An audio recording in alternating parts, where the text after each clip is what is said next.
大家好，最近在身边观察到一个令人深感遗憾的现象，许多朋友年纪一大就开始对食物特别谨慎，看着家人吃米饭馄饨，自己端着糙米粥坐在一旁，每一口食物入口前都要掂量半天，水果从不敢吃到饱，连一块年糕都要罪恶感地藏在办公室的某个角落。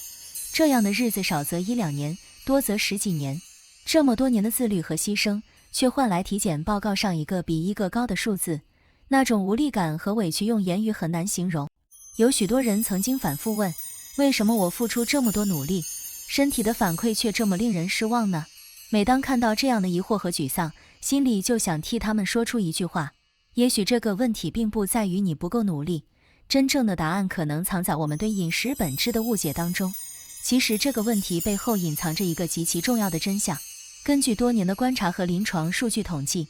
这些努力没有见效，往往不是因为方向不对，而是因为我们从最初的时刻就站在了错误的位置上。一个关键的发现被逐渐确认，那就是高血糖问题的真正元凶，可能超出了大多数人的既有认知范围。它不仅仅涉及某种单一的食物，更不是简单的摄入量问题，而是一个我们每个人几乎每天都在重复，却完全没有意识到的致命饮食陷阱。这个认识可能会彻底改变你对这个问题的理解角度和改善思路。在接下来的讲解中，我们将揭开3大关键的升糖诱因究竟是什么，同时分享可以切实稳定血糖的5种黄金食物，还有5个不依赖药物就能改善血糖的日常秘诀和技巧。最后我们会把这些具体方法升级到支撑长期健康的4大基础系统中去。这4大系统就像是健康大厦的地基，是从根本上解决问题的根本方法。请务必看到最后，因为这可能成为你改变血糖困境的转折点，让你重新获得对健康的掌控权和生活的自由度。提起高血糖这个话题，很多人把它当作某种隐形的流行病，它的可怕之处不在于初期的症状明显，反而在于这种沉默和隐蔽。早期的时候，身体几乎没有什么特别的警示信号，不疼不痒，也没有明显不适，这就是最危险的地方。有的人血糖已经升高很久，却以为自己健康如常，但一旦时间积累到一定程度，这个问题就像一股无形的蚕食力量，逐渐对我们的各个器官系统造成破坏。从大脑血管的僵硬，到肾脏过滤功能的衰退，再到眼睛视网膜的病变，甚至下肢神经末梢的坏死和溃烂。许多中老年人惧怕的各种慢性困境，从心脏病到中风，从肾脏衰竭到失明，几乎都能找到这个问题的影子。这就是为什么我们要从现在开始，就对这个问题引起足够的警惕。很多人对于血糖升高的理解还停留在一个比较初级的阶段，按照字面意思，似乎就是体内的糖分太多了，但这个理解只抓住了表面。更准确的医学解释是，我们身体里有一个叫胰岛素的分子信使，它的工作就是管理和分配血液中的葡萄糖。当某些原因导致这个信使失效或工作效率严重下降时，血糖就会失控。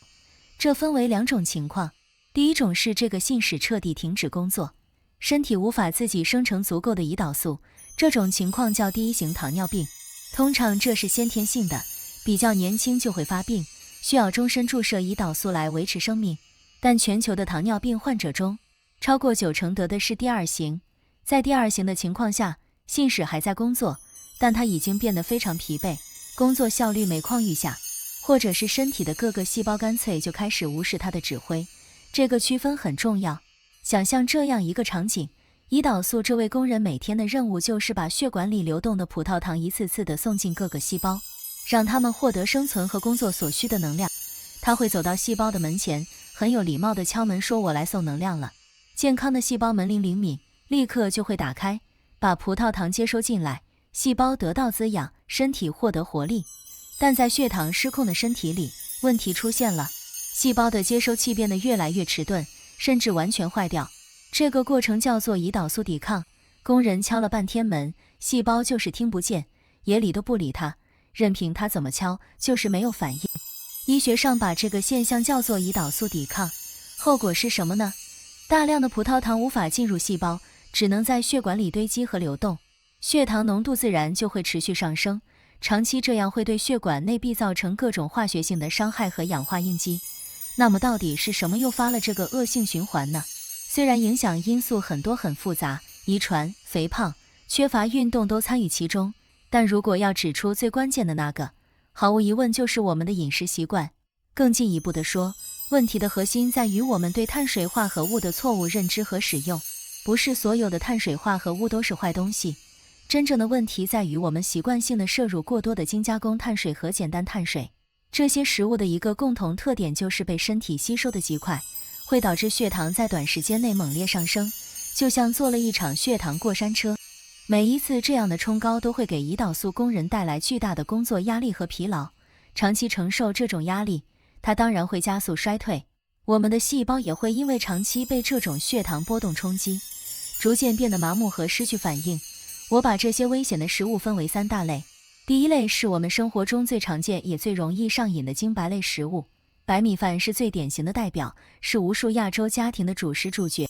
但我们需要正视一个令人不安的事实，现代工业化的白米经过了极度的加工和精制，整个谷粒原本包含的珍贵米糠、胚芽和它们里面的纤维素、维生素、矿物质几乎都被磨掉和丢弃了，最后剩下的基本上就是纯粹的淀粉。这种食物的升糖指数，也就是 GI 值，超过了80，这是一个相当高的数值。吃一碗这样的米饭带给血糖的冲击，基本等同于直接喝15块方糖的威力，这不是夸大其词。同样危险的还有白面包、白馒头、各种面条、水饺皮这些白面粉制品，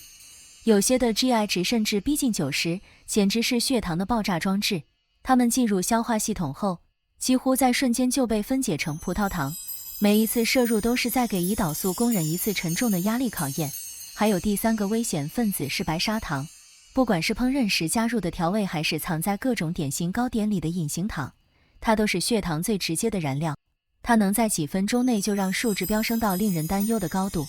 第2大类陷阱是那些穿着健康外衣的食物，最容易骗过我们的防线。很多人误认为只要是天然的东西就必然是健康的，这个逻辑需要被纠正。比如蜂蜜，虽然来自蜜蜂的辛勤劳动，虽然看起来金黄晶莹，但它的主要成分就是果糖和葡萄糖，身体对它的吸收速度非常快，对血糖的冲击和白砂糖不相上下。还有像柿子、甘蔗这类水果，虽然富含维生素，但含糖量惊人，过量食用会给血糖带来不小的负担。这里还有一个很容易被忽视但又非常重要的概念，就是同一种食物，用不同的烹调方式处理，结果可能天差地别。最好的例子就是地瓜，如果用蒸或者烤的方式，它能完整保留膳食纤维，升糖指数处于中等水平，是优秀的主食替代品。但一旦把它长时间炖煮成粥状，或者压成泥，情况就完全反转了。长时间的加热会破坏淀粉的分子结构，这个过程叫糊化。被糊化的淀粉会变得异常容易被肠道吸收，升糖速度顿时大幅提升。这就是为什么白粥、浓汤这类熬得很烂很软的食物对血糖控制特别不友好。如果你正在控制血糖，这些食物应该被列为黑名单。第3大类是最容易被忽视的液体陷阱，也是最具隐蔽性的伤害。各种市售的含糖饮料当然是首要避免的对象，这一点大多数人都清楚。但更狡猾的敌人是那些看起来很健康的果汁。很多人，特别是上了年纪的长辈，喜欢把新鲜水果榨成汁给家里的老人喝，觉得既方便又营养。但在榨汁的过程中发生了什么呢？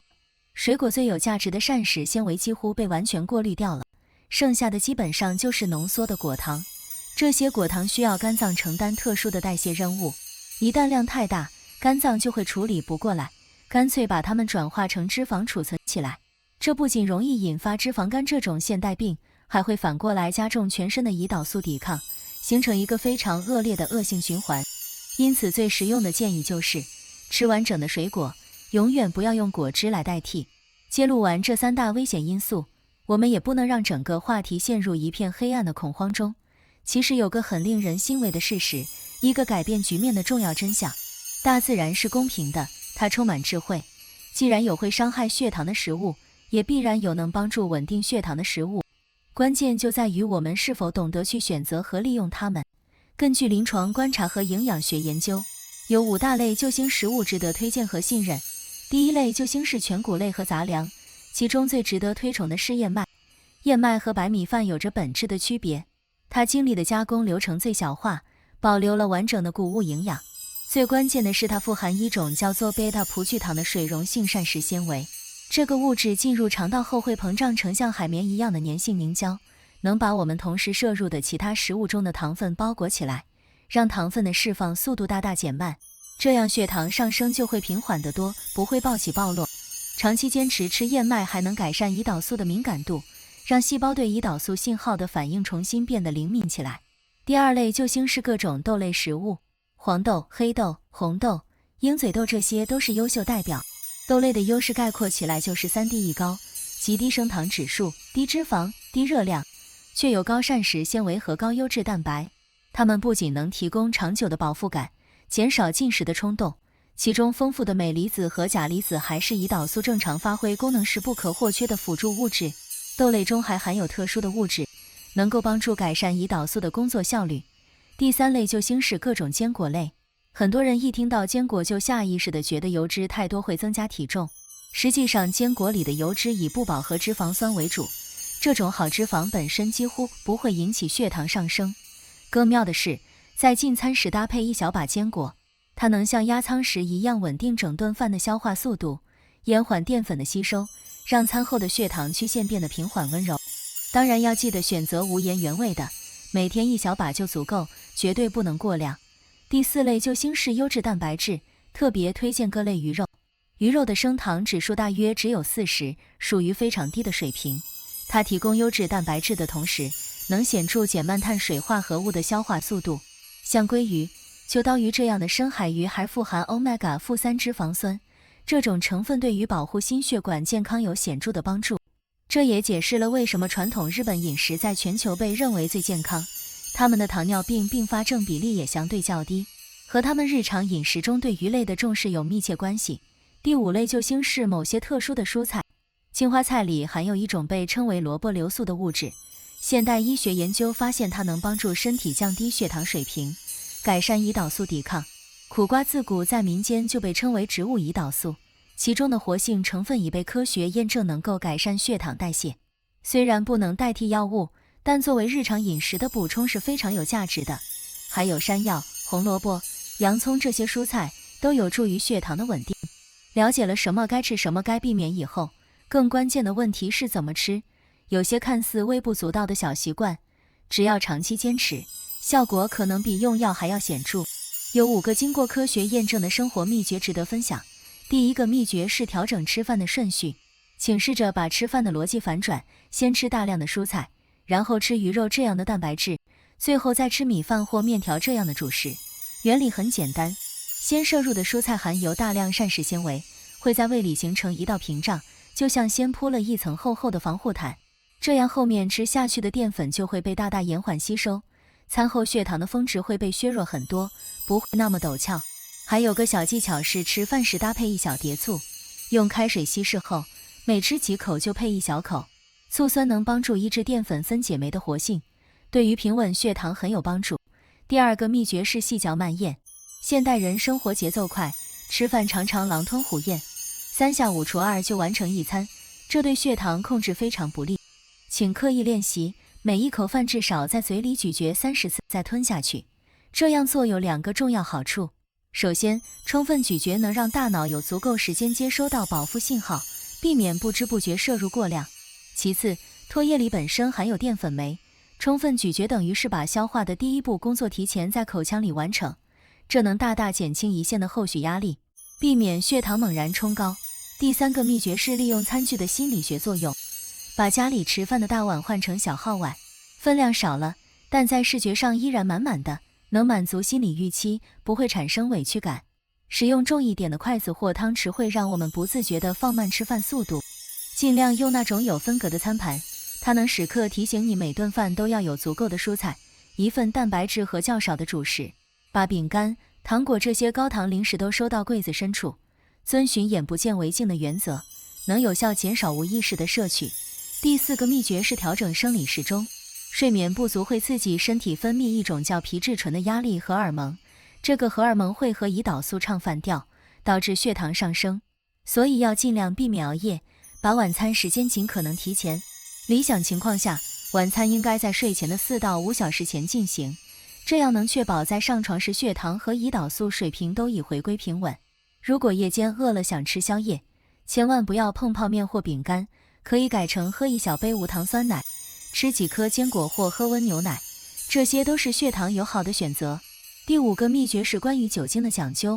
少量的清酒或红酒在睡前饮用，可能因为酒精抑制了肝脏在夜间制造葡萄糖的过程，而让第2天的空腹血糖稍微降低。但这里有个前提，就是真的只是少量。啤酒和各种甜酒绝对是禁忌，它们本身含有大量糖分，和喝饮料没有区别。最重要的原则是适量，一旦喝多了，酒精的热量就会转化为脂肪。如果本来没有喝酒习惯，千万不要为了降血糖而开始喝。如果有偶尔小酌的习惯，必须严格控制分量和种类。刚才讲了这么多具体方法，其实这些方法都能整合到全球医学界公认的4大健康基石中，这才是从根源上管理甚至逆转血糖问题的真正关键。第1块基石是体重管理，特别是减掉腹部脂肪。腹部肥胖是导致胰岛素抵抗的最主要原因。医学研究证实，只要能减去总体重的 5% 到 10%，血糖数值和胰岛素敏感度就会出现非常显著的改善。一些早期发现的患者透过积极的体重管理，甚至能达到临床缓解，也就是在不吃药的情况下，血糖也能长期保持在正常范围。第2块基石是规律运动，它是天然的降糖药。运动的好处是双重的，肌肉在运动时会直接消耗血液中的葡萄糖作为能量，这是最直接快速的降血糖方式。长期规律运动能大幅提升肌肉细胞对胰岛素的敏感度，让胰岛素工人工作更有效率。建议每周至少进行150分钟的中等强度有氧运动，比如快走、慢跑、游泳、骑车，再配合1到2次简单的力量训练，效果会更好。第3块基石是充足的睡眠。我们已经提到，睡眠不足会扰乱身体的荷尔蒙，直接影响血糖。一个成年人最理想的睡眠时间是每晚7到8小时。要为自己创造一个安静、黑暗的睡眠环境，睡前1小时避免使用手机、电脑这些发出蓝光的设备。记住，身体的修复和内分泌的平衡都是在深度睡眠中完成的，这个过程比任何保健品都重要。第4块基石是情绪管理。长期的压力、焦虑、忧郁会导致身体分泌过多的压力荷尔蒙，扰乱血糖的稳定。学会管理情绪非常重要，可以尝试听听舒缓的音乐，练习深呼吸，和朋友聊天，或者多出门散步，接触大自然，找到适合自己的减压方式，保持心态平稳，对血糖控制会有意想不到的巨大帮助。到这里，相信你已经明白了，控制血糖绝对不是一场要求你什么都不能吃的痛苦修行，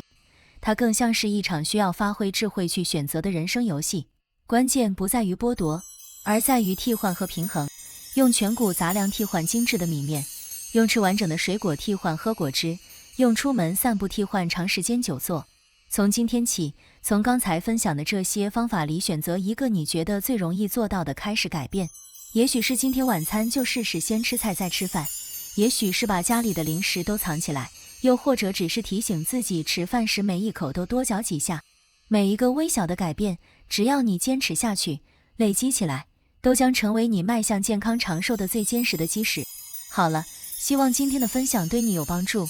请记得要活就要动，吃得聪明，睡得香甜，心情愉快。祝福大家都能拥有健康自在的人生。如果你觉得今天的内容不错，也请不要忘记按赞订阅。我们下期再见。